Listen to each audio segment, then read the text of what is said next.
நாம் யாருக்கு என்ன தீங்கு செய்தோம்? நமக்கு மட்டும் ஏன் இப்படி எல்லாம் நடக்கிறது? அப்புறம் நான் உங்ககிட்ட விளையாட்டா பேசுற புறாடிக்கு நம்பிட்டீங்க. ஐயோ ஐயோ,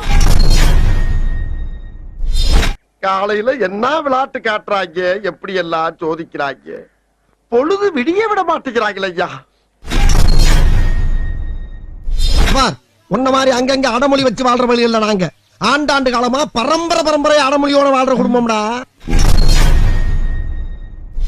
மோசமான ஆள். நாங்க ரொம்ப கேவலமான ஆளு. கேவலமான ஆளுனா எந்த லெவலுக்கு இறங்கி அடிமட்ட வரைக்கும் போய் அலசுவோம்.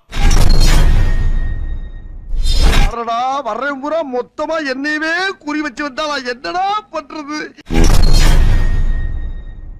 நீ வேணா சண்டைக்கு வாடா, நீ வேணா சண்டைக்கு வா.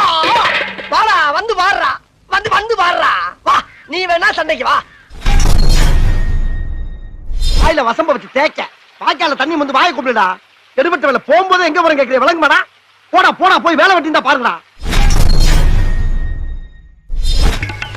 சூனாப்பானா, சுப்ரீம் கோர்ட்டே வந்தாலும் உன்னை ஒண்ணும் பண்ண முடியாதுடா. இதை இப்படியே மெயின்டைன் பண்ணு. ஒரு ஆர்டரா புலோமா போய்கிட்டு இருக்கல, கூட பேசினா மறந்துட மாட்டானா? குத்து குத்திர ஏதோ சென்டிமெண்டா கேக்குறானே.